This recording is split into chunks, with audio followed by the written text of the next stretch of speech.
Cristo vuelve. Revela la verdad sobrecogedora. Carta 3. Ya que estas cartas te introducen en una dimensión espiritual, mental que trasciende el plano humano de actividades y asuntos. Serán mejor asimiladas si antes las precede un tiempo de quietud y relajación.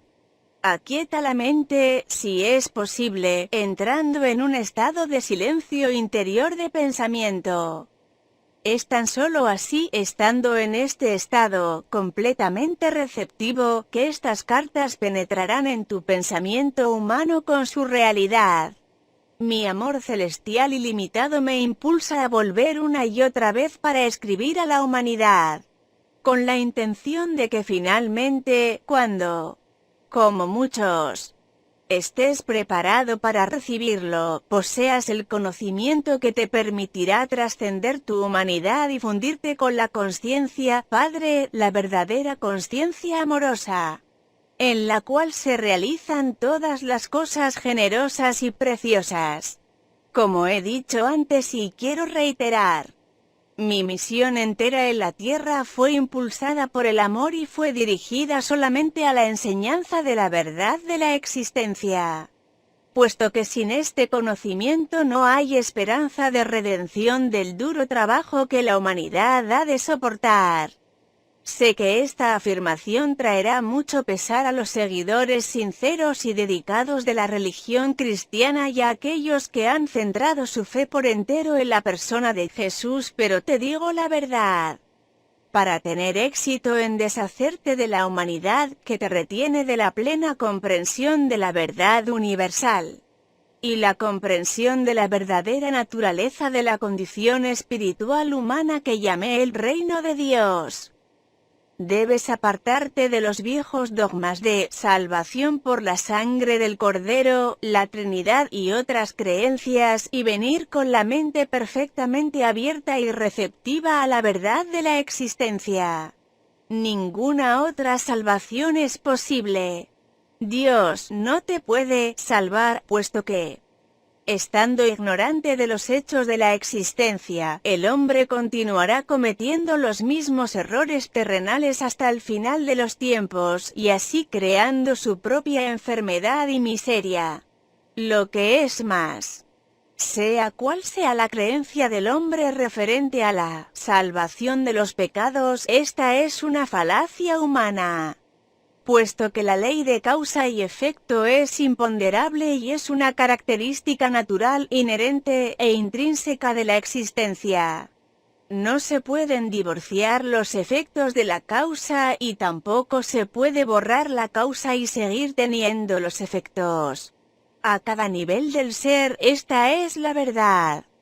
Ahora puedes estar lo suficientemente avanzado en tu pensar para poder recibir la siguiente verdad fundamental referente a tu existencia terrenal. La ley de causa y efecto. Sembrar y cosechar. Es el efecto visible de lo que llamas electromagnetismo y nadie que tenga conocimiento de la ciencia esperaría que Dios dejara de lado las leyes del electromagnetismo, las cuales son actividad, adhesión, rechazo. La actividad, adhesión, rechazo, movimiento, atracción, repulsión son los impulsos fundamentales de la existencia y de la consciencia humana misma, los cuales han causado tus formas visibles de vida y son los únicos instrumentos, herramientas de la creación. Son responsables de la formación de la sustancia, materia y también del desarrollo de las formas individualizadas y finalmente de la misma personalidad en todas las entidades vivas. Puesto que estas leyes son fundamentales para tu existencia individualizada, es imposible hacerlas a un lado. Por lo tanto, no se pueden ignorar los problemas inherentes a tu existencia individualizada y creer que Dios te salvará de ellos. Tu única esperanza de escapatoria final, de bajarte de la rueda de la experiencia humana, es reconocerlos y admitirlos, y luego trabajar minuto tras minuto para trascenderlos.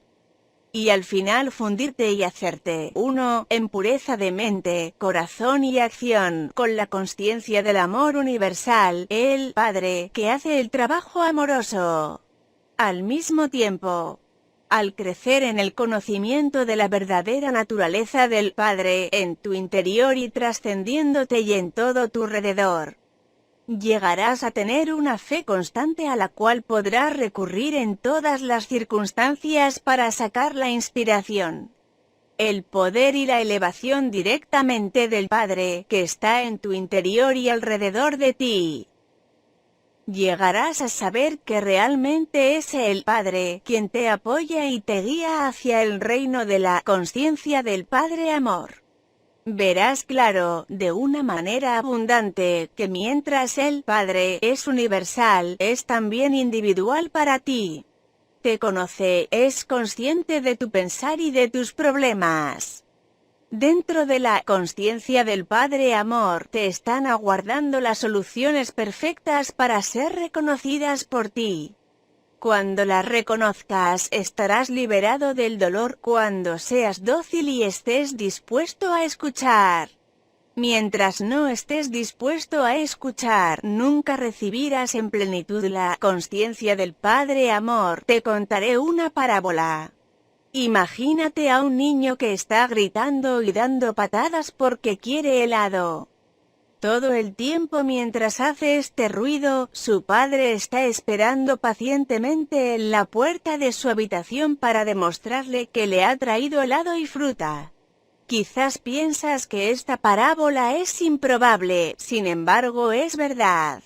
Las madres recordarán las veces cuando los hijos han estado desconsolados por algo, negándose a escuchar lo que la madre tanto quiere decirles. Sin embargo, la madre tiene la solución esperándoles en cuanto se calman y secan sus lágrimas.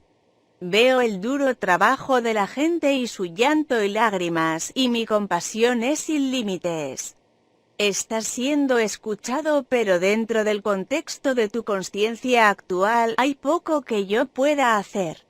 No puedo penetrar en las ataduras y cadenas de tus años de pensar y actuar ignorantes. Veo el dolor perpetrado en las iglesias, en las celebraciones y los púlpitos por los sermones ignorantes. Veo a las naciones y sus gentes intentando tan fuertemente resolver las dificultades que surgen de los valores, culturas y creencias religiosas tradicionales. Veo las limitaciones en su vivir diario, la falta de satisfacción de sus necesidades y de sus propósitos, y el sufrimiento que emana de las relaciones de todo tipo. La conciencia colectiva que está emanando del mundo es un miasma de temores, resentimientos, enfados y turbulencia emocional de deseos apasionados, venganza y agotamiento, entretejidos con la compasión, la determinación de elevar la conciencia del mundo, la dedicación a la búsqueda del amor incondicional de aquellos que han recibido inspiración y un grado de iluminación. Me acerco a la gente que me llama y trabajo con ellos para aliviar su angustia. Pero su esquema mental y sus creencias están tan fuertemente grabadas en sus cerebros, que mi verdad no puede alcanzarlos para traer nuevo conocimiento a sus mentes. Mucha gente ha oído, aunque brevemente y de manera imperfecta, pero les ha faltado el valor para aceptar nuevas ideas y hablar claro. Además, no había sido el momento idóneo para atravesar las barreras de la conciencia humana para enseñarles. Pero ya es el momento. Has entrado en una nueva dispensación de frecuencias vibratorias que te capacitarán para elevarte más fácilmente desde la materialidad de la era previa. Esta afirmación puede sonar extraña, pero hay una reserva de conocimiento referente a las energías que todavía no empiezas a entender. En este momento, no hay mente terrenal capaz de comprenderla. Tan solo puedes imaginar el espectro de energía, lo cual no es la verdad. Por lo tanto, te ayudará que puedas aceptar mis afirmaciones tomándolas con los ojos cerrados, porque son la verdad. Estás entrando en nuevas frecuencias de vibración pertenecientes a la consciencia humana, que te permitirán ir hacia adelante en el desarrollo espiritual, mental que describí en la carta 1. Porque he divergido, debo reiterar. No te puedes escapar de las leyes fundamentales de la existencia referente a tu pensar y sentir, sembrar y cosechar, igual que no te puedes escapar de las leyes del electromagnetismo en tu mundo material. Pues el electromagnetismo es el impulso que produce la ley de sembrar y cosechar, del mismo modo que el electromagnetismo produce la forma dentro del campo fundamental de las partículas de energía. Y así, no es posible seguir creyendo en el dogma cristiano y también intentar seguir estas cartas porque el dogma referente a la salvación por mi muerte en la cruz, la Trinidad, la resurrección física de la muerte y el uso del incienso y las formas fijas de oración, son erróneas y los hechos que ahora te están siendo presentados en estas cartas son la verdad. El dogma y los adornos sacramentales son lo que podía llamarse pretextos para ganar tu atención y tu lealtad, pero oscurecen la verdad de mis enseñanzas. Por lo tanto, estas cartas tenían que ser escritas. La única manera en que yo podía alcanzar al mundo en este momento presente cuando está en equilibrio para entrar en un nuevo designio divino mental, emocional, era la de usar una mente receptiva, obediente y desprogramada para recibir la instrucción y hacer el trabajo manual por mí. Estas cartas ofrecen el único medio por el cual la gente encontrará el camino hacia la dimensión espiritual en la cual todo error humano se disuelve y solamente queda el amor. Cualquier otra cosa que pueda decirse es puramente racionalización y razón humana, y estas no son verdad. La gente busca nuevas formas de solucionar viejos problemas, especialmente en América, pero hasta que comprendan la verdadera naturaleza de la vida, el ego y las leyes de la existencia, tan solo fortalecerán el tirón del ego, y su dolor continuará. Mientras grabo para ti en las siguientes páginas la sencilla verdad que hablé hace 2 milenios, recuerda que esta verdad permanece constante y consistente. Por tanto, solo es posible profundizar en tu comprensión de la verdad, no cambiarla. ¿Te has dado cuenta, mientras has leído las primeras 2 cartas, que todo lo que hablaba a la gente de Palestina fue una consecuencia directa de haber percibido la realidad de la existencia en el desierto, de que nada era sólido? ¿Has recordado que, en mi estado trascendente, al mirar a las rocas, arena, montañas y agua abajo en el mar muerto, todo parecía ser como un titileo de motas? La roca, arena, montañas y agua se diferenciaron lo uno de lo otro, simplemente por la diferencia en la intensidad del titileo de motas y por la aparente densidad de motas dentro del destello. No hay otra manera en que pueda describir lo que vi cuando estaba en la Tierra para transmitir los hechos referentes a la verdadera sustancia de la materia, el tejido y la construcción aparentemente sólida del mundo. En el habla moderna, probablemente se llamaría al titileo de motas una vibración de partículas. Quizás se podrían combinar los 2 términos y describir a la realidad visible más fundamental como un destello de partículas. Este transmite el sentido de la incandescencia luminosa, en la cual vi bailar a las partículas. Habiendo dicho todo lo anteriormente mencionado como introducción para el informe de mis actividades en Palestina, permíteme llevarte a otro día hace 2000 años. Cuando brilló el sol y el cielo estaba raso, azul claro, y empecé a subir las colinas con mis discípulos en un intento por retirarnos a descansar, meditar y orar. Pero eso no iba a suceder. Habíamos pensado en escaparnos, pero a pesar de contar a la gente nuestras intenciones, primero nos siguieron unos pocos quienes luego avisaron a otros diciéndoles que íbamos a los montes.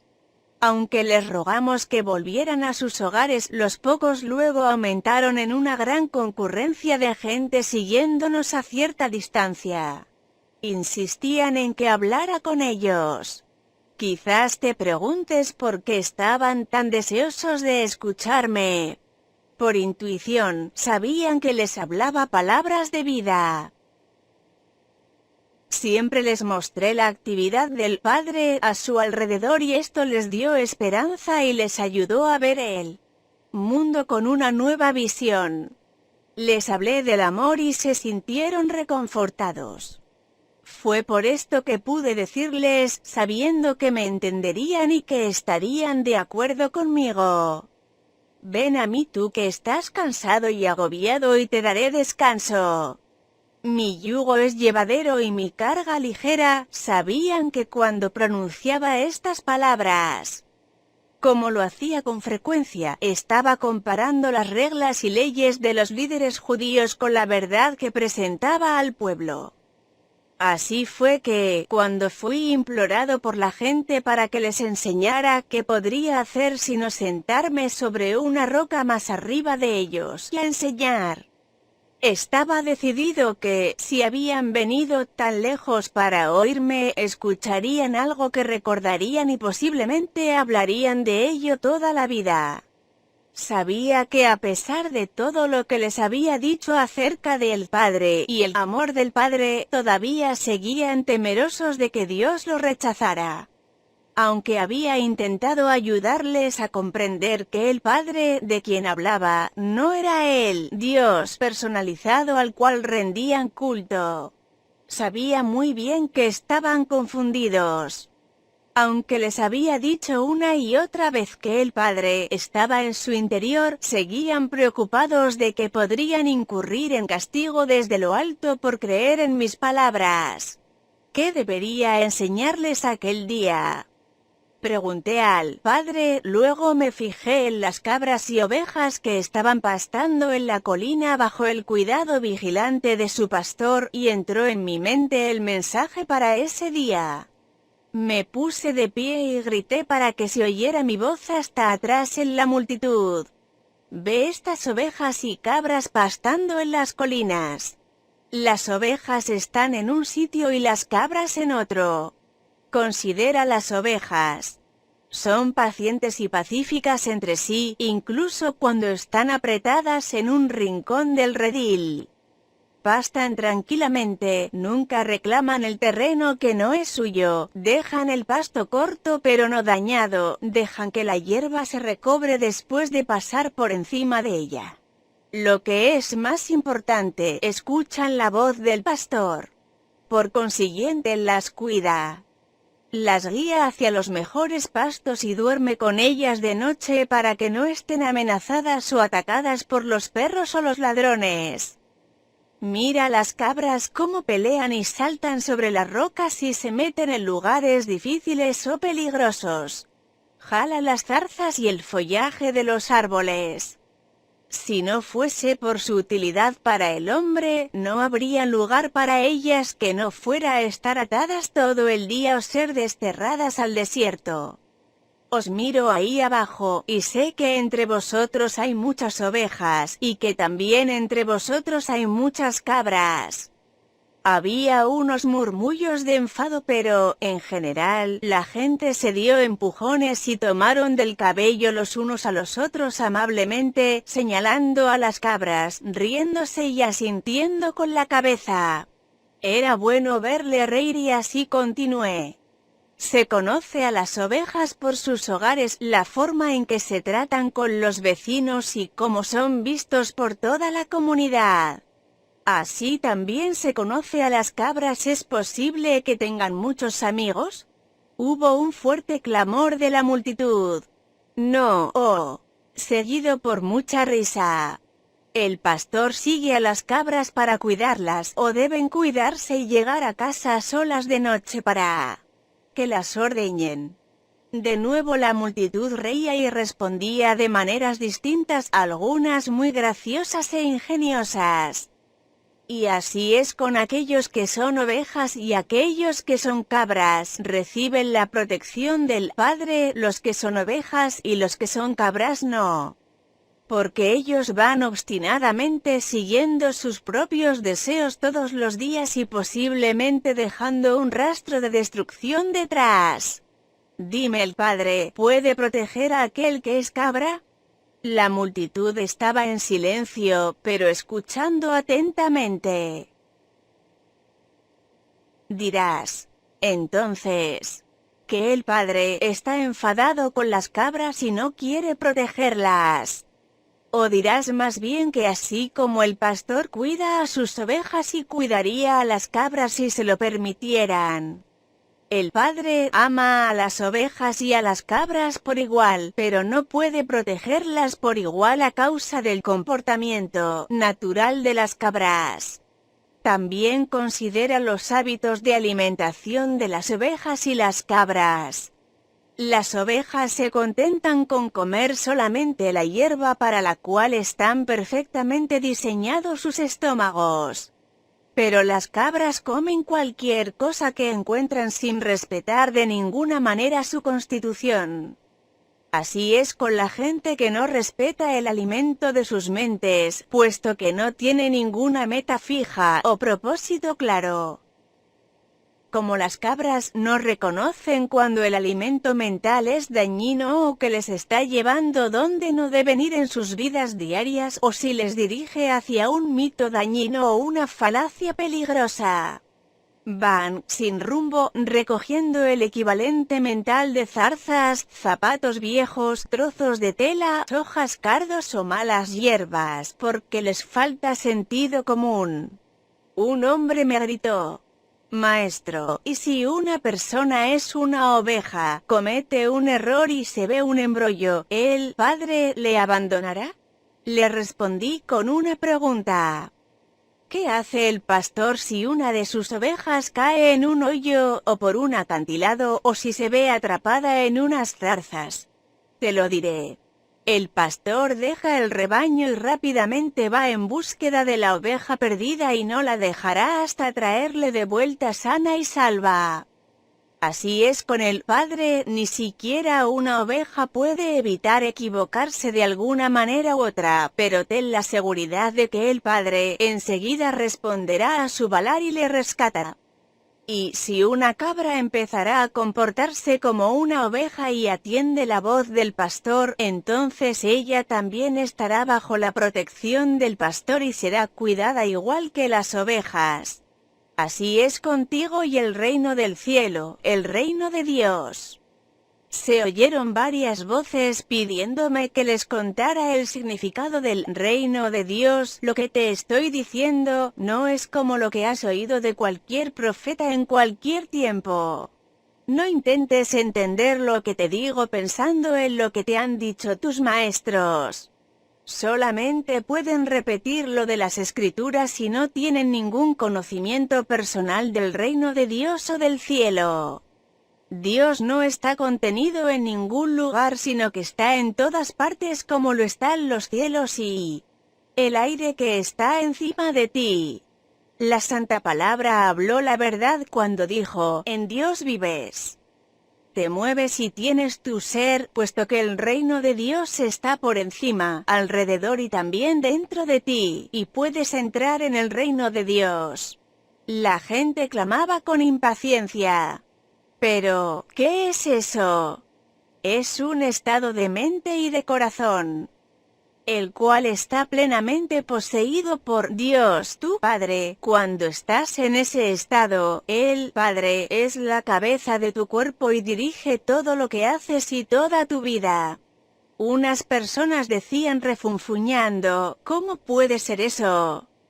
¿Es posible estar tan vacío de ego, de deseos egoístas, de enemistades, de enojos, de celos, de codicia, de deseos de venganza, que solo quede Dios en control dentro de tu mente y de tu corazón?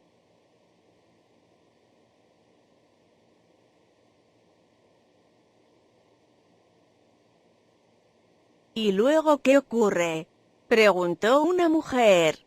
Luego entras en el estado del ser, que es estar dirigido por Dios. Es totalmente hermoso y glorioso. Es amor. Es generosidad. Es cuidar de los demás como te cuidas a ti mismo. Es no juzgar, pues aceptas a los demás tal como son por saber que también son hijos de Dios y que están igualmente bajo el cuidado de Dios. Es felicidad sin medida. Imposible de describir, es sentir alegría por la belleza del mundo, es vida sin límite y energía incrementada, es salud y es la satisfacción de cada una de tus necesidades aún antes de tenerlas.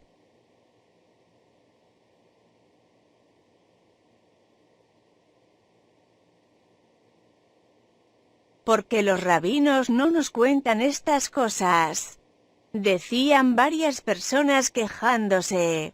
Porque solo yo he visto al Padre, tan solo yo sé cómo se hizo el mundo y las leyes de la existencia. Y porque yo sé todas estas cosas, simplemente ven a mí y pregúntame y yo te revelaré todo lo que se me ha dado. Te digo de verdad, si crees y comprendes e intentas poner mi palabra en práctica cada día, serás salvado de la tribulación que soporta la humanidad. Sufres porque no entiendes cómo has sido creado, ni los verdaderos propósitos para los cuales naciste. Naciste para ser hijo y heredero del Padre, pero vuelves la espalda a toda la gloria del reino e intentas encontrar el placer en las cosas terrenales. Mientras hagas esto nunca encontrarás el reino de Dios, no entrarás en el reino de los cielos. ¿Cómo entraremos en el reino? Ya te lo he dicho. Entrarás en el reino de los cielos cuando te arrepientas de todo lo que eres en tu corazón y mente. Cuando lleves tu maldad al Padre y pidas perdón y pidas la fuerza para ser limpiado de tus pensamientos, palabras y actos malignos y finalmente para que te deshagas de ellos, entonces podrás estar seguro de que estás a punto de encontrar el reino de los cielos. Cuando hayas conseguido eso, verás que tus actitudes hacia los demás cambian, puesto que el Padre está haciendo su obra de amor en tu interior. Estarás libre de las cadenas y ataduras de deseos y actos malignos que previamente te ataban y te hacían cautivo en el mundo. Más que eso, comprenderás que el Padre satisface todas tus necesidades. Una mujer gritó: «Tengo una necesidad ahora mismo, maestro, tengo hambre». La gente se reía, pero luego varias voces se unieron a la suya, diciendo: «Hemos estado contigo muchas horas, nos has hecho andar y andar antes de consentir en enseñarnos. Te hemos demostrado que somos buenas ovejas. ¿No nos ayudarás a satisfacer nuestra hambre?». Me di cuenta de que decían la verdad y sentí una profunda compasión hacia ellos.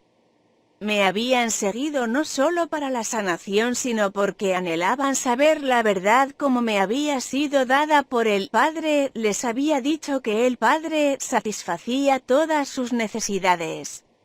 Esta sería una oportunidad para demostrarles el poder de la fe, y el poder que es Dios les demostraría que nada es imposible cuando realmente crees como yo creía y percibía. Llamé a mis discípulos para que se acercaran y les pedí que comprobaran si había alguien presente que tuviera alimento. Encontraron un niño con pan y peces y me los trajeron. Me aparté un poco de la multitud tranquilamente contemplando el pan y los peces, sabiendo que no eran más que el Dios, poder, mente, la sustancia de toda materia hecha visible. Sabía que Dios, poder, mente, era ilimitado y poderosamente activo dentro de mi consciencia. Sabía que la naturaleza del Padre es la satisfacción de la necesidad.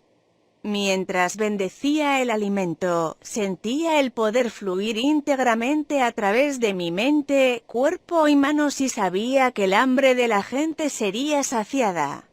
No sabía de qué manera, simplemente sabía que sí. Luego llevé los cestos de comida y les dije a los discípulos que la repartieran, sintiéndome absolutamente seguro de que todo el mundo tendría tanta comida como necesitaran. Mientras se partía y se pasaba el alimento, así se multiplicaba hasta que toda la multitud fue alimentada y saciada. Sobraron varios cestos de sobras. Y así demostré que la materia, todo lo que es visible en el universo, es mente, consciencia hecha visible a través de la vibración de las motas, las cuales la ciencia llama partículas. Cambios en la vibración de las motas. Y por consiguiente cambios en la materia toman lugar como consecuencia de las imágenes, movimiento poderosamente dirigidas, disciplinadas, enfocadas por la energía de la mente, consciencia. Cuando uno actúa puramente desde la consciencia amorosa, para hacer el bien a los demás, los únicos límites de la obra amorosa del Padre dentro del mundo son los límites que la mente del hombre pone en aquella obra. Tales cambios en la materia solo pueden suceder cuando la consciencia del hombre está en perfecta armonía y unida a la consciencia universal del Padre.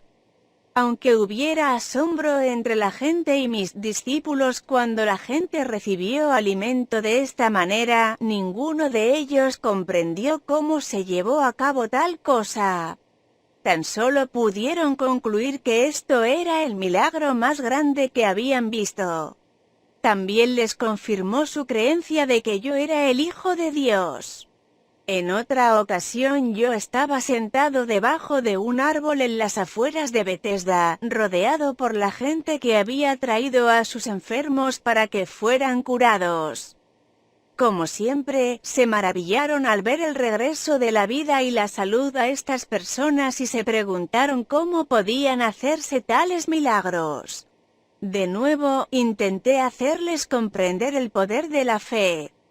En los evangelios se ha afirmado que yo dije que si un hombre tuviera la fe del tamaño de una semilla de mostaza podría mover montañas. Esta afirmación es una interpretación incorrecta de lo que verdaderamente dije y revela lo poco que mis discípulos y los evangelistas entendían de mis enseñanzas cuando estuvimos en la tierra. Si alguien tuviera la fe del tamaño de una semilla de mostaza, ¿qué significa? ¿Cómo se puede medir la fe de tal manera? Fe es fe. Es un poder de total convicción en la mente, poseyendo la mente, y no puede ser sometida a un tamaño. La fe que surge de tu necesidad de creer en algo, porque tal creencia servirá a tus propósitos de algún modo, puede ser poderosa y fuerte, pero nunca puede ser estimada bajo un concepto de tamaño. La creencia es aún más fuerte. La creencia es el fruto de saber algo de oídas y de la lógica. Porque has oído y estás convencido de que lo que has oído o leído es verdad, desarrollas una profunda creencia en lo que has oído. Tú crees que es verdad. Tú crees de una manera total y completa que desafía cualquier contradicción. Constantemente decía la gente: cree que recibirás y recibirás. Sin embargo, yo sabía entonces que sería casi imposible que la gente algún día tuviese la fe para que realizara milagros. Puesto que no importaba cuánto les explicara la verdad, aún así ellos nunca tendrían el intenso conocimiento que me fue dado en el desierto. Pero ahora, el relatar en alguna medida la historia de mi estancia en la tierra, en Palestina, es con la intención de que tú, mi lector, empieces a percibir y comprender el conocimiento que me fue dado durante mi iluminación. Mi intención es la de darte conocimiento. Saber algo de oídas es lo que se oye de alguien, pero no se puede comprobar realmente que sea verdad. El conocimiento es cuando se te dice algo, o cuando lees algo, y dado que lo que has oído o leído ahora concuerda de manera lógica y realista con todas las cosas de conocimiento ya relacionadas en tu mente, y puedes comprenderlo y creerlo de manera realista y lógica, la nueva información se convierte en conocimiento. Tú sabes que lo que ahora sabes es verdad. Tienes un sentido de convicción. Hasta ahora, como algunos otros, has tenido fe en Jesucristo, pero has sido como un niño precoz.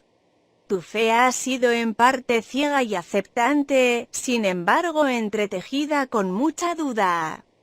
Por tanto, en lo que has necesitado que fuera hecho para ti, dependías de Jesús para que se realizara la obra.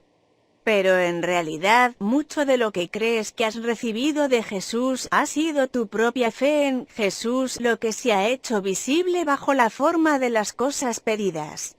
Aunque esta fe ingenua es muy importante para tu bienestar. Tú que eres capaz de adelantar en el sendero espiritual hacia la perfección. Debes ahora alcanzar un nivel más profundo de verdadero conocimiento de la relación entre la mente y la materia. Sin este cimiento, la gente seguirá enredándose en mitos religiosos y se quedará aprisionada en la miseria de la condición humana. Cuando estaba en la tierra dije la verdad a la gente, pero fue constantemente malinterpretada. Lo que dije realmente, referente a la fe, fue esto. Ve este gran árbol. Ha crecido desde la semilla más pequeña que se pueda imaginar. Ve el tronco enorme, las ramas y su frondosidad. Todo este enorme crecimiento ha salido de una pequeña semilla. ¿Cómo ocurrió tal cosa? ¿De dónde procede toda la madera del árbol y la frondosidad que lo adorna? ¿No es esto tan milagroso como los milagros que yo realizo para ti día tras día? ¿No es el crecimiento de este árbol tan obra de él, Padre, como la curación que ocurre en la gente enferma? Te pregunto, ¿qué es una semilla? ¿Me lo puedes decir? No, no puedes. Pero te lo diré. Es una entidad diminuta de conocimiento de la consciencia, es el conocimiento de la consciencia de aquello en lo que se convertirá. Es un fragmento de consciencia sacado de la consciencia creativa divina. Es un fragmento del poder de la mente procedente del poder de la mente del Padre, el cual, al ser plantado en la tierra y regado por la lluvia, empezará a vestirse a sí mismo de la materia visible de la cual posee conocimiento en lo profundo de sí mismo. Este conocimiento es verdadero, es firme, es fuerte y directo. Este autoconocimiento corporificado en la semilla es una convicción en la consciencia. Todas las formas de vida surgen de este autoconocimiento enfocado. Una convicción en la consciencia. Esta convicción en la consciencia es lo que separa la tierra inanimada y las rocas de todo lo que vive y crece sobre la faz de la tierra. Donde no existe convicción de la consciencia o conocimiento de identidad, no hay crecimiento. La consciencia dentro de la tierra y las rocas permanece como consciencia en una forma dormida. Por tanto, si pudieras creer en lo que pides, tan poderosamente como la semilla de la mostaza conoce su propia identidad, podrías hacer cualquier cosa que quisieras. Si pudieras llevar dentro de tu mente una semilla, el plan perfeccionado de tus objetivos más sentidos y saber fuera de toda duda que puede crecer y llegar a la perfecta fruición, podrías ver esta semilla maravillosa cobrar vida propia que pronto se manifestaría en tu vida.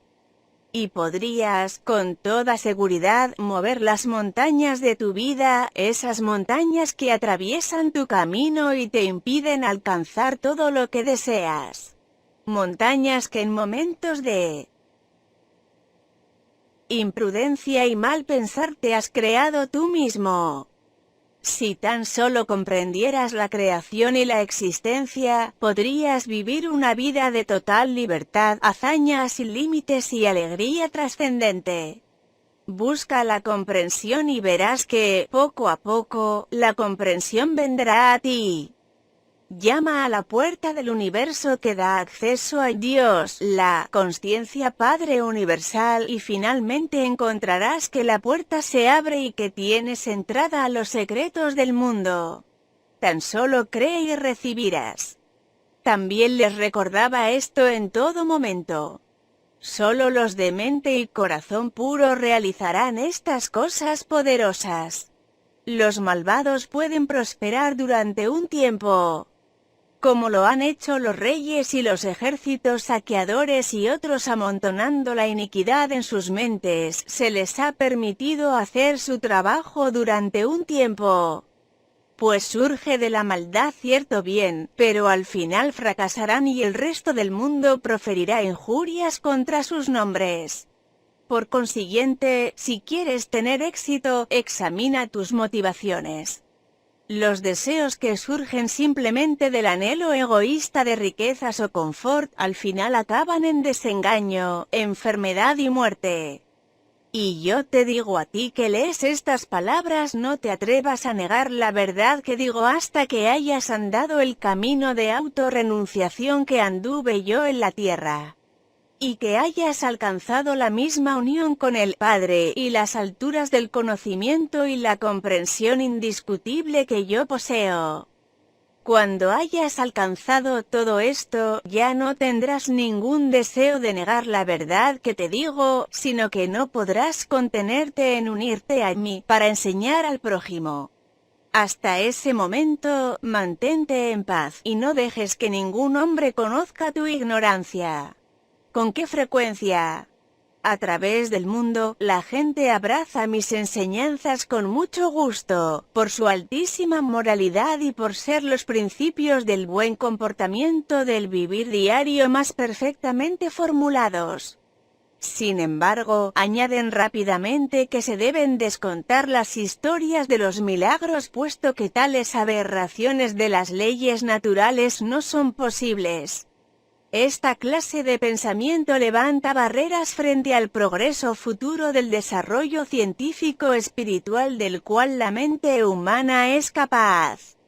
De hecho, no vine a la Tierra para presentar una nueva religión o un código moral más alto que aquel dado por Moisés en los 10 mandamientos. Mi propósito fue el de traer una nueva percepción de Dios como creador y la comprensión de la existencia en sí. De este conocimiento surgiría una nueva forma de vivir.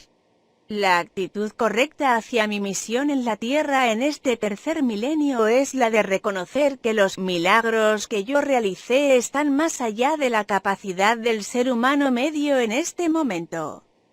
Sin embargo, tales milagros fueron ejemplos de lo que se puede alcanzar en el futuro cuando las mentes de la gente estén plenamente imbuidas con el verdadero conocimiento de la existencia y estén también, por medio de la fe, la meditación y la oración, totalmente sintonizadas e imbuidas con la conciencia universal vida, amor.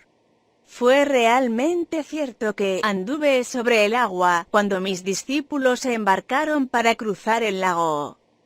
Si has leído la narración bíblica de este incidente, te darás cuenta de que mis discípulos me habían dejado atrás.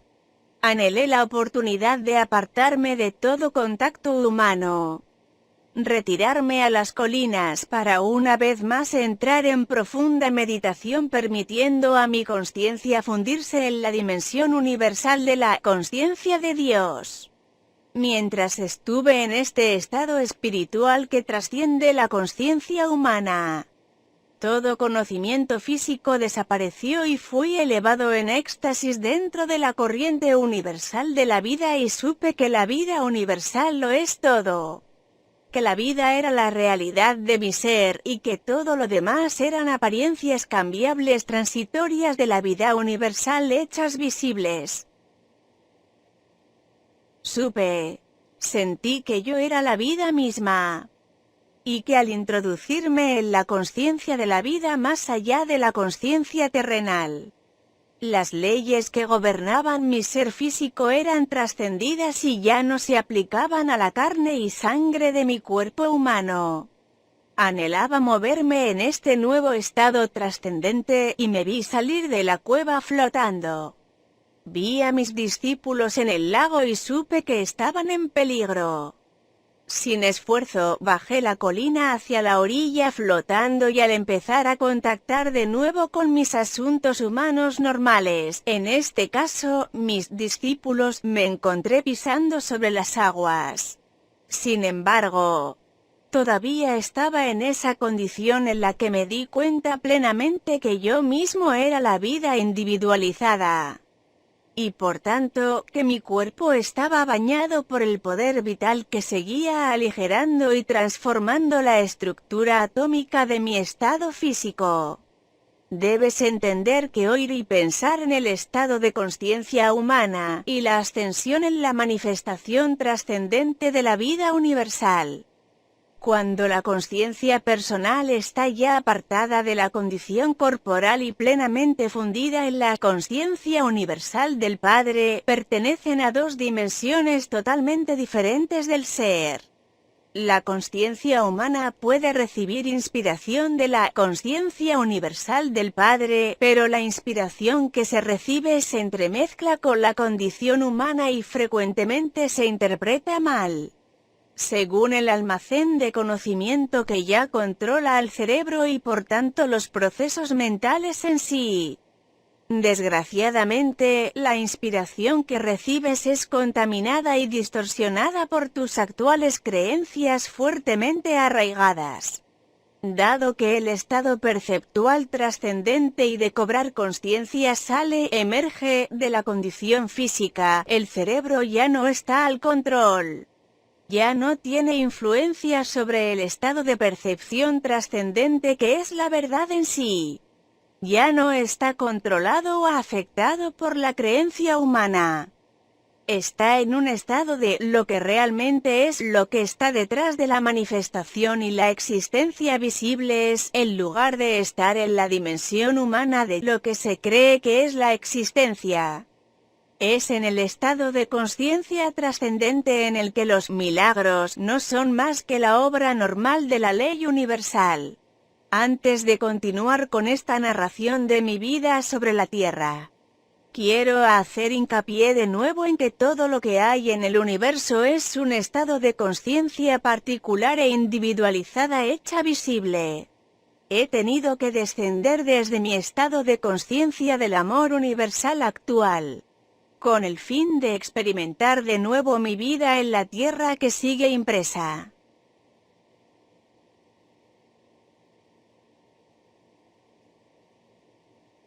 De manera imborrable, dentro de la energía de la consciencia del mundo en sí, la cual se remonta hasta el momento de su creación. Debes comprender que cuando dejé mi cuerpo en Palestina, dejé atrás todo lo perteneciente a aquella vida. Había cumplido mi misión. Por tanto, cuando morí en la cruz, fui liberado, fui elevado en luz gloriosa, para participar de la luz, para ser la luz y para regocijarme en la luz que es el amor universal, vida, belleza, armonía, dicha y éxtasis. Moverse entre diferentes niveles de consciencia no es asignatura fácil o agradable. Es tan solo porque mi misión en la tierra no había quedado completa cuando morí en Palestina. Por lo que ahora vuelvo para ayudarte a preparar tu entrada en la nueva era, una fase nueva de la existencia individualizada en la tierra. Puede que comprendas lo que quiero decir por la incomodidad de este suceso, si haces memoria de alguna profunda tristeza que ocurrió en tu vida y ves que reaccionabas con casi el mismo grado de tensión y estrés emocional como cuando el acontecimiento te ocurrió. El reflexionar sobre algún sufrimiento o pena pasada te hará querer llorar. Sentirás la vuelta de la depresión y angustia original al revivir aquel momento en tu imaginación. Puede que quieras apartarte de la gente porque tu conciencia ya ha descendido desde tu estado anterior del equilibrio feliz y de paz, para experimentar una vez más las vibraciones y las formas de la consciencia baja que creaste en el momento inicial de tu sufrimiento. El cambio de ánimos indica un cambio en tus energías de consciencia. Una subida de las vibraciones de consciencia te dará una elevación mental, emocional y física, haciéndote sentir feliz. Una baja de tus energías de consciencia deprimirá el funcionamiento de todo tu sistema y sentirás el comienzo de una depresión, o, al menos, una caída del optimismo previo que disfrutabas. Te estoy explicando un hecho de la existencia. Tu universo entero manifiesta las diferentes frecuencias de vibración de las partículas de energía de la consciencia, al moverse las frecuencias arriba o abajo, de un nivel a otro. Así también las estructuras físicas y visibles manifiestan niveles de energías diferentes y hay un cambio de patrones mentales y emocionales y de aspecto. Al descender desde mi estado de consciencia para volver a entrar en las condiciones de mis tiempos en la Tierra, estoy movido tan solo por mi amor por la humanidad. Desde hace 2000 años, los cristianos llevan reviviendo el trauma de mi crucifixión. Algunas personas incluso han experimentado el estigma, que no es más que una respuesta histérica morbosamente emocional a lo que creen que me pasó. La gente se excita hasta un punto similar al frenesí mientras se imagina la angustia de mi sufrimiento antes de mi muerte. Su gratitud emocional por lo que soporté los pone en un estado de congoja física. Esto está siendo escrito en un día de Viernes Santo, y he venido especialmente para hablarte acerca de mi crucifixión y para decirte que debes abandonar todo drama referente al recuerdo de este día. Morí y eso fue, para mí, una liberación maravillosa. Es hora de que la gente se despierte de su largo sueño y que llegue a comprender la existencia como lo que realmente es y la verdad con respecto a mi crucifixión, la cual ha estado oculta hasta este tiempo. En Viernes Santo, año tras año a través de los siglos, se ha creado un estado de ser de conciencia traumática y contaminada por todo el mundo, tan lejos de la dimensión espiritual de la conciencia creativa universal como dista el infierno del cielo. Ahora que he elegido revivir mi vida sobre la tierra en la persona de Jesús a través de la mente de alguien que recibe mis palabras, con el fin de ayudar al mundo a avanzar hacia una nueva fase de desarrollo espiritual, mental. Pido a aquellos que puedan recibir mis palabras, que dejen esta práctica de recordar mi muerte y de ejercer la abnegación física durante el ayuno de la Cuaresma para conmemorar mis 40 días en el desierto. ¿Cómo te debes dar cuenta por esta narración? Mi tiempo en el desierto fue de gran dicha y de bendición de espíritu. 8. Muchos sucesos de gran significado espiritual ocurrieron justo antes de mi muerte, los cuales son ejemplos magníficos de las grandes leyes cósmicas en acción dentro de tu dimensión de existencia. Ahora te estoy dando una breve narración de esos sucesos importantes porque mi propósito es el de iluminar completamente tu mente, darte conocimiento más allá de cualquier conocimiento recibido por cualquier otra persona en tu universo. Cuando empecé a preparar a mis discípulos para mi muerte que se aproximaba, tuve una tarea terriblemente difícil. A duras penas podían contener la conmoción y el asombro. Pensar que me iban a crucificar como un criminal común era repugnante, inexpresable, y tampoco querían perderme de vista. Les había llamado para seguirme y dejar atrás sus vidas que habían sido bastante prósperas. Habían dejado a sus familias y sus hogares para rehacer sus vidas alrededor de mí y mi obra. Se habían enorgullecido de mi recorrido por las ciudades. Habían estado dispuestos a asociarse conmigo y se les conocía como mis discípulos a pesar del rechazo y la dura crítica de los líderes religiosos. Lo que es más, me amaban y me respetaban tanto por mi forma de vivir mis propias enseñanzas como por la manera en que curaba a tanta gente con compasión y por cómo les traía confort a sus vidas desdichadas. Verdaderamente creían que era el Hijo de Dios. ¿Cómo podía acabar en la cruz el Hijo de Dios?, se preguntaban. Aumentó el espanto con cada pregunta. Era impensable. Sentían que un tremendo vacío se abría delante de sus vidas, un vacío en sus vidas y un enorme cráter en la tierra donde pisaban, y una vasta extensión de inestabilidad y de falta de propósito dentro de ellos mismos. No se atrevían a contemplar mi próxima crucifixión de la yo les que hablaba. Tal suceso les destruiría todo aquello en lo que habían creído con todo su corazón. Por consiguiente, mis discípulos se resistían fuertemente y con locuacidad a lo que intentaba decirles y afirmaban una y otra vez que tal cosa nunca podría ocurrir. Al ponerme firme contra sus tercas negativas, al final se vieron obligados a acallar sus argumentos y a aceptar externamente que tal cosa podría ser posible. Les dije que después de mi muerte me verían de nuevo y que esperaba que siguieran la obra que yo había emprendido. El dolor y las discusiones que había despertado en mis discípulos también me afectaron a mí profundamente. No era empresa fácil ir a Jerusalén donde me esperaba mi destino. Más que cualquier cosa, me preguntaba si estaría a la altura de este gran reto a mi resistencia. ¿Sería capaz de trascender la condición física y entrar en la conciencia del Padre Universal y quedarme ahí hasta que muriera?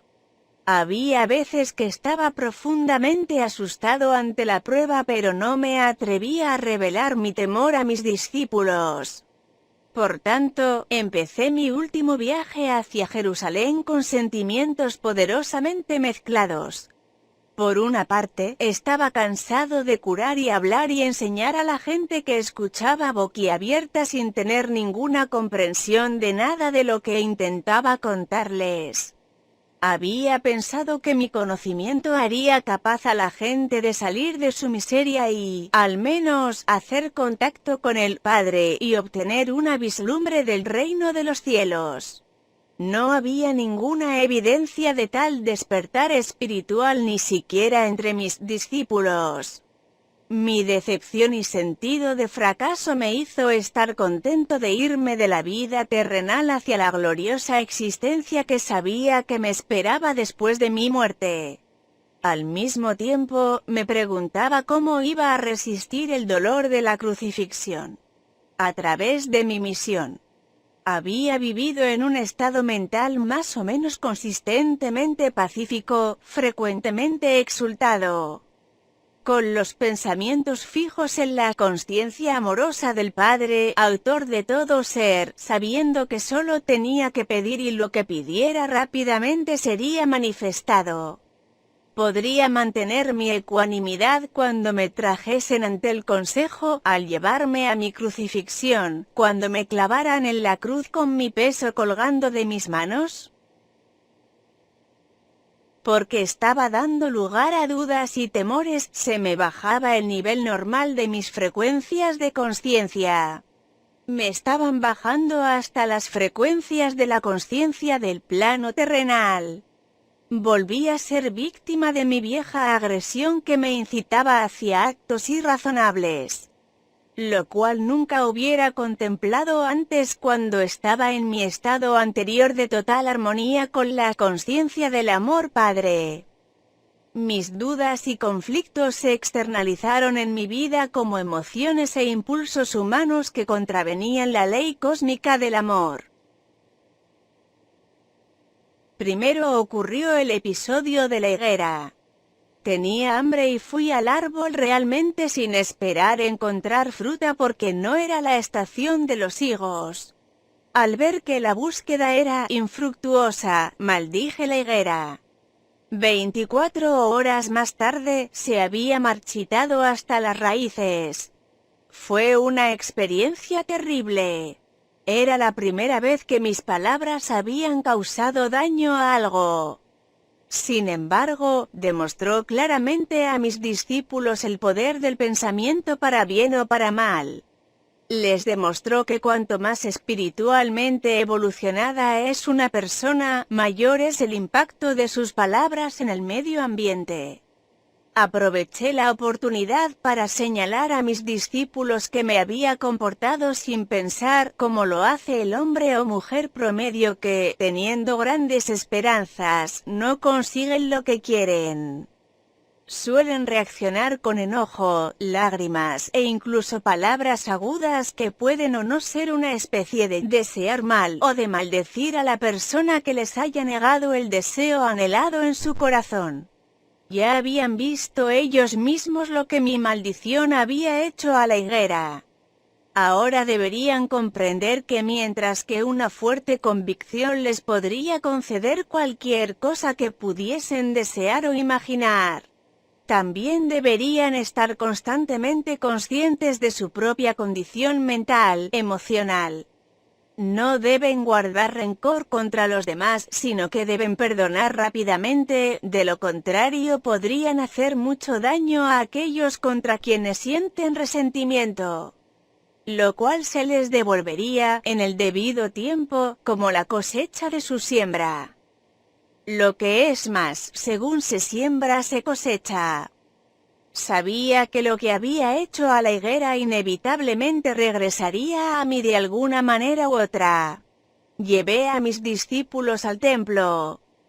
Muchos años habían pasado desde que estuve ahí, y sabía que mi visita serviría para establecer los sucesos que conducirían a mi crucifixión.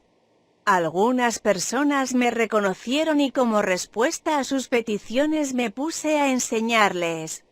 Se juntaron más personas y se apiñaron los prestamistas quienes empezaron a quejarse. Sus gritos y quejas ruidosas rompieron el hilo de mi pensamiento mientras enseñaba. De repente monté en cólera. Había aquí personas sinceras que me rodeaban deseando oír palabras de vida, las cuales pronto no podría contarles, y ahí estaban los prestamistas que vivían vendiendo ganadería para los sacrificios que no hacían ningún bien a la gente. Estos hombres solamente traían deudas y miseria a la gente. Sentí la sangre subirme a la cabeza y dando empujones a las mesas, las tiré esparciendo el dinero y eché fuera del templo a los hombres de corazón duro que pensaban tan solo en el dinero. Entonces hubo una tremenda conmoción de gritos y chillidos. Algunos pelearon para recoger el dinero. Los prestamistas me maldijeron, denunciándome como malvado, como si hiciera el trabajo de Belcebú y otros 1000 demonios. Los sacerdotes y los fariseos y toda la gente que valoraba en mucho los sacrificios del templo vinieron juntos corriendo para averiguar la causa del ruido y de la confusión. Al oír lo que contaron los prestamistas, estaban tan agraviados por mis actos que se lanzaron en una condenación vociferante y de lamentaciones contra mí para impresionar a los sacerdotes. Cada uno superando al compañero, haciendo protestas cada vez más fuertes para demostrar su horror por lo que yo había hecho. Nunca antes se había visto en el templo tal cosa. Incluso aquellos que antes me habían escuchado estaban molestos por mi intención y se preguntaron qué clase de hombre podría ser yo. Estaban agrupados, de pie, viendo los sucesos, cuando se les acercaron los sacerdotes y los fariseos, quienes les persuadieron de que yo intentaba destruir todo aquello en lo que creían, predicando un Dios falso, totalmente diferente a lo que siempre habían oído en las sinagogas. Los sacerdotes transmitieron su propio enojo desenfrenado a la gente y les convencieron de que mi pecado les contaminaría también si se empeñaban en escuchar mis locuras. Gradualmente se le convenció a la gente de que yo era una influencia malvada y que deberían quitarme de en medio antes de que pudiera trastornar la paz del país y atraer la ira del gobernador romano sobre todo el país de Palestina. Mis discípulos, avergonzados por lo que había hecho, sigilosamente dejaron la escena y se escondieron entre los callejones a alguna distancia del templo. Cuando más tarde regresaron a donde yo estaba, demostraron claramente que estaban profundamente molestos por mis actos. Se preguntaron si había perdido el juicio o si me había vuelto loco profetizando mi muerte y luego haciendo aquellas mismas cosas que probablemente la provocarían. Fue en ese momento que Judas, que nunca se había deshecho verdaderamente de sus creencias judías, empezó a dudar de que yo fuera el Mesías después de todo. Llevaba 3 años enseñando al pueblo y no había una disminución del dominio romano. 3 años y la gente no estaba más cerca de la felicidad que les había prometido. Y ahora parecía que estaba a punto de convertirme en un perturbador de la paz, trayendo la ira de Roma sobre sus cabezas. Se enteró de que el sumo sacerdote judío quería deshacerse de mí y por tanto ofreció sus servicios para identificar a mi persona cuando así se requiriera. Cuando fue la hora de celebrar la Pascua con mis discípulos, planeé cenar todos juntos en un salón grande. Sabía que sería la última vez que comería alimento en la tierra. No deseo volver profundamente a la conciencia de aquella noche. Sentía gran tristeza por dejar a mis discípulos, quienes me habían servido tan bien. Con mi tristeza volvieron todos mis temores y conflictos. Pasé momentos de profunda lástima emocional por mí mismo. Sentí que nadie comprendía todo lo que había intentado hacer para mi pueblo y el sacrificio que estaba dispuesto a hacer por ellos. Juan estaba dando una vívida narración de la historia de la última noche de los israelitas en Egipto antes de escapar al desierto. Hablaba de las instrucciones de Moisés al jefe de cada familia, de que matasen un cordero sin mancha, de cocinarlo de cierto modo y con la sangre pintar los dinteles de las moradas israelitas. Porque aquella misma noche vendrían los ángeles a matar a los hijos primogénitos y al ganado de los egipcios. Con gran entusiasmo recordó el alboroto de los egipcios que al despertar encontraron el primogénito de cada hogar ensangrentado. Ninguno se salvó. Era la clase de historia horrible que rechazaba por no tener ningún valor para la persona que buscaba la verdad espiritual más alta. Me preguntaba cuánto realmente habían entendido mis discípulos cuando les hablaba de su Padre Celestial y su amor por toda la humanidad. ¿Cómo podían entusiasmarse con el pensamiento de los ángeles matando a los primogénitos de los egipcios cuando se les había dicho con toda claridad que Dios, el Padre, era amor? Pero los judíos siempre se habían preocupado por el derramamiento de sangre para expiar sus pecados. Incluso Abraham, el fundador de la nación israelita, se convenció de que debía llevar a su único hijo al desierto y matarle y ofrecerle como sacrificio a Dios. Un pensamiento pagano y repugnante. Pensé en los sacrificios de animales en el templo. Amando a todos los seres vivos como lo hacía, esta práctica era una abominación para mí. Y ahora yo estaba a punto de ser llevado a la muerte porque me había atrevido a pronunciar las palabras de la verdad. Y cuando consideraba lo poco que había conseguido en transmitir mi conocimiento, me preguntaba por qué se me había confiado tal misión. Sentí un espasmo momentáneo de resentimiento y enfado entretejido con mis sentimientos habituales de amor hacia estos hombres. Con algo de cinismo, me preguntaba qué recuerdo eficaz podría dejarles para volver a traer a sus mentes todas mis enseñanzas cuando ya no estuviera con ellos. Si podían olvidar tan rápidamente todas mis enseñanzas sobre el amor del Padre y disfrutar la historia horrible de la Pascua mientras todavía estaba en la habitación con ellos, ¿cuánto recordarían? Cuando muriese como un malhechor en la cruz, la más ignominiosa de las muertes. Luego se me vino a la mente que si el derramamiento de sangre tanto les conmovía, les daría sangre para que me recordaran. Con estas reflexiones irónicas cogí un pan, lo partí, lo pasé a mis discípulos y les dije que lo comieran. Comparé el partir el pan con el futuro de mi cuerpo partido. Y les pedí que repitiesen el partir el pan y su distribución como medio de recordar el sacrificio de mi cuerpo para traerles la verdad acerca de Dios y la verdad acerca de la vida, la verdad acerca del amor. Dándose cuenta de que yo estaba de un humor extraño, dejaron de comer, escucharon, tomaron el pan y lo comieron en silencio.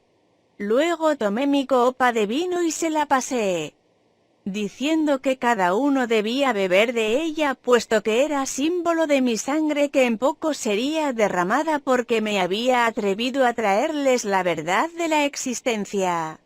Vi que mi voz entrecortada tocaba a algunos de ellos. Sobriamente, cada uno tomó un sorbo y luego pasó la copa a quien estaba a su lado. Pero todavía no decían nada. Percibían que hablaba en serio y que ya no toleraría más discusiones. Luego les conté que uno entre ellos me traicionaría. En secreto, comprendí los motivos de él y supe que era una pieza necesaria de la futura secuencia de sucesos. Simplemente cumplía con el papel que su naturaleza le había incitado a hacer. Yo sabía que él sufriría mucho y sentí compasión por él. Pero yo me guardé estos pensamientos solo para mí. Al mencionar que uno de ellos me traicionaría, le dije a Judas que se marchara a hacer rápidamente lo que tenía que hacer. Los discípulos cobraron vida, preguntándose si realmente esta era su última cena conmigo. Había mucha congoja emocional, preguntas, incluso recriminaciones por haberles metido en tal trampa. De nuevo, se preguntaron qué harían con sus vidas después de que yo me fuera. Serían objeto de burla, decían discutiendo. Nadie volvería a confiar en lo que dijeran. Profundamente entristecido por su respuesta egoísta ante mi apuro, les aseguré que no tenían que temer por su propia seguridad. Me abandonarían y no habría conexión entre ellos y mi crucifixión. Les sugerí que después de mi muerte se dispersaran y volvieran a Galilea.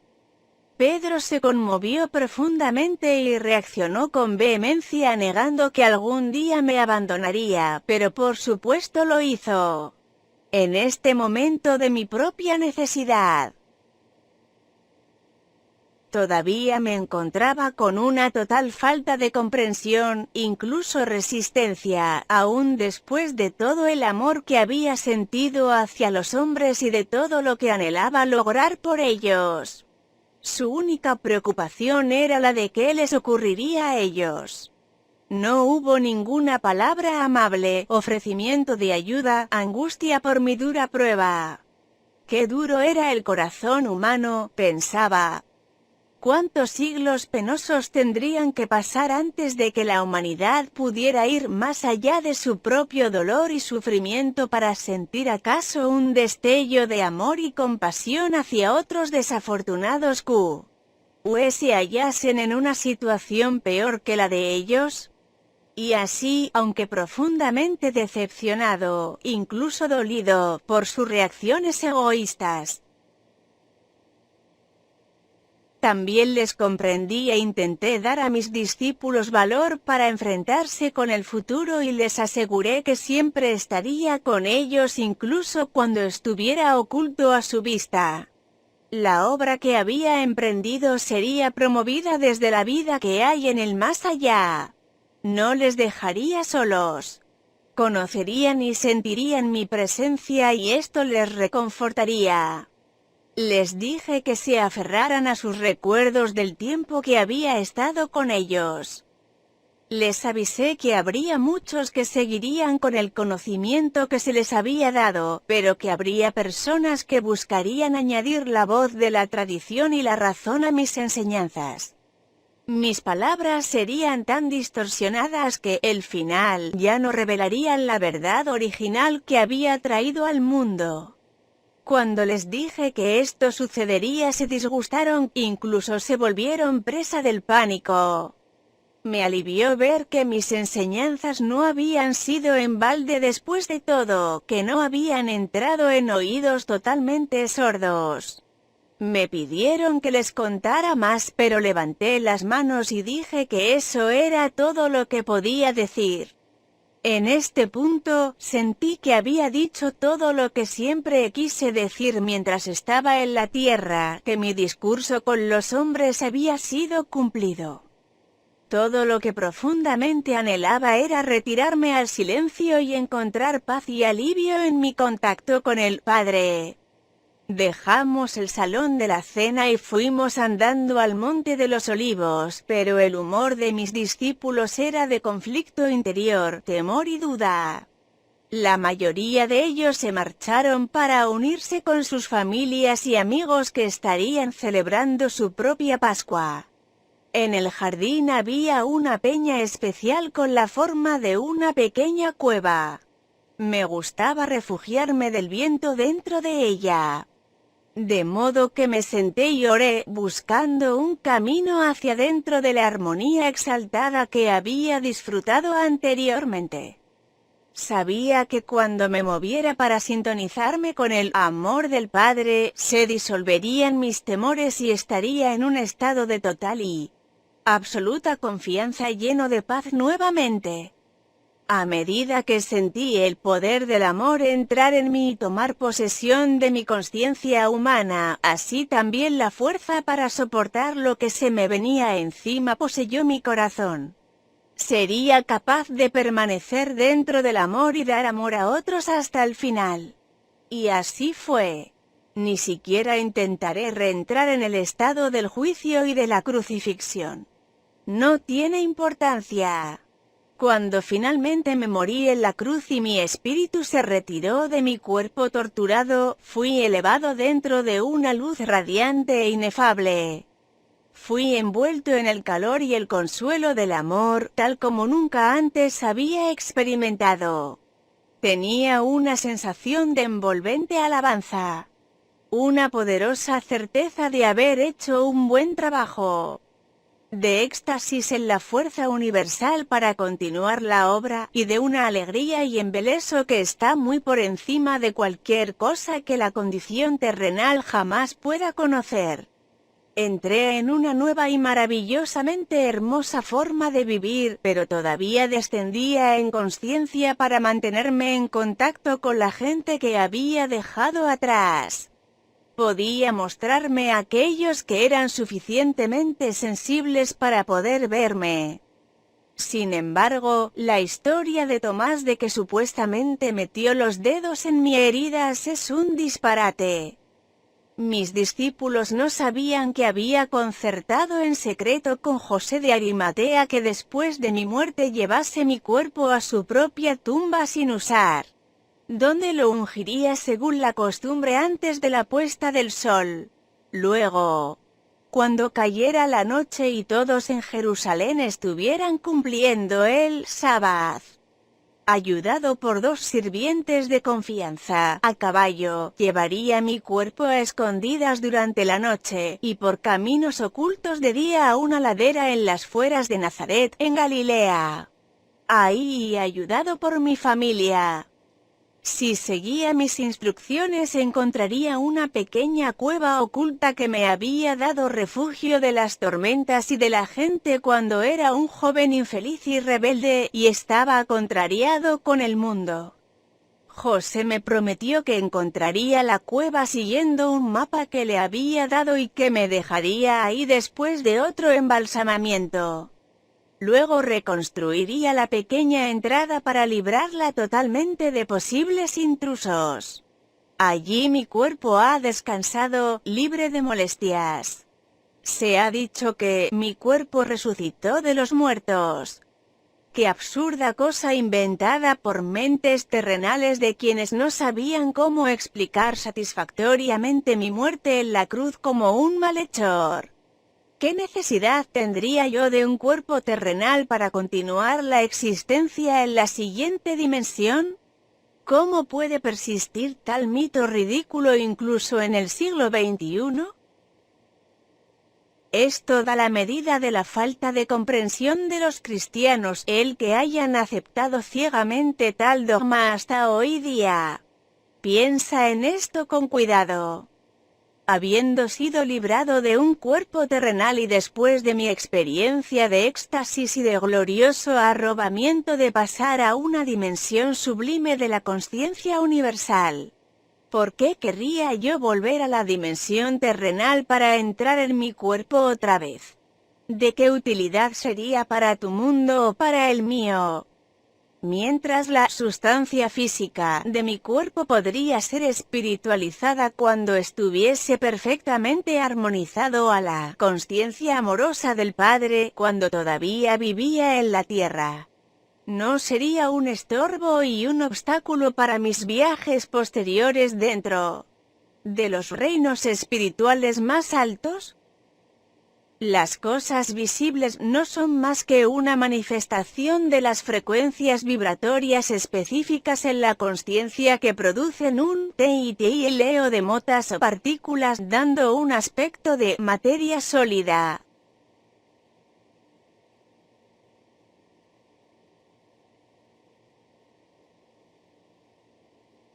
Cada sustancia visible posee su propia frecuencia de vibraciones única. Un cambio en la proporción de las vibraciones produce un cambio en el aspecto de la materia. Al cambiar las energías de la consciencia, así también cambia el aspecto de la materia. Por consiguiente, era posible que yo enfocara y bajara las frecuencias de mi consciencia a tal punto que mi forma se hiciera visible al ojo humano. Podía volver a mis discípulos y ser visto por ellos. Y así lo hice. Los amaba más que nunca, y les debía tanto consuelo y apoyo como era capaz de darles después de mi muerte. No solo esto, era necesario dirigir mi propio poder dentro de sus mentes con el fin de darles el ímpetu y el valor para seguir la obra que había emprendido. Sin embargo, quiero que sepas que la consciencia individualizada que haya ascendido en frecuencias vibratorias hasta los mismos portales de la dimensión creativa universal se convierte en luz individualizada.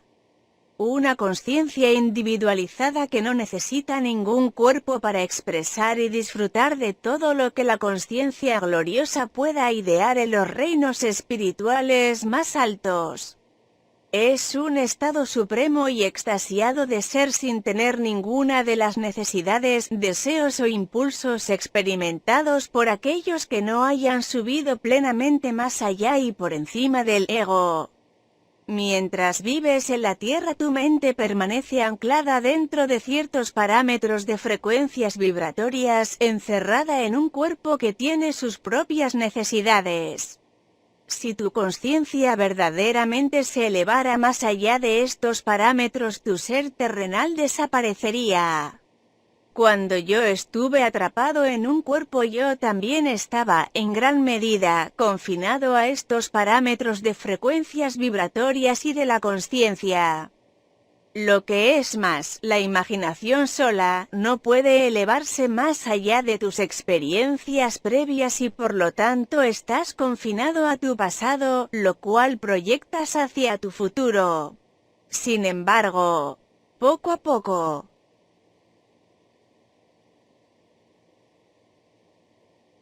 serás guiado por aquellas mentes que son lo suficientemente sensibles para entrar en las dimensiones espirituales más altas y que se pueden mover más allá de tus límites de conciencia presentes. Ellos grabarán para ti esas maravillosas experiencias y esos estados del ser más allá de los tuyos a los cuales tú mismo puedes aspirar. De este modo, adelantarás en niveles o pasos de desarrollo espiritual. Cada paso te trae una visión más alta de lo que puede ser alcanzado, y desde esta visión tú formulas una nueva meta. Con esta meta siempre delante de ti, tú trabajas para purificarte de la influencia contaminante de los impulsos de adhesión, rechazo, de la existencia terrenal. Paso tras paso tú trasciendes tu ego. Cuando tú trasciendes el ego y eso muere dentro de tu conciencia, ya estás abundantemente vivo dentro de la consciencia amorosa del Padre y encuentras la realidad del reino del cielo en tu vida, dentro de ti mismo y en tu entorno.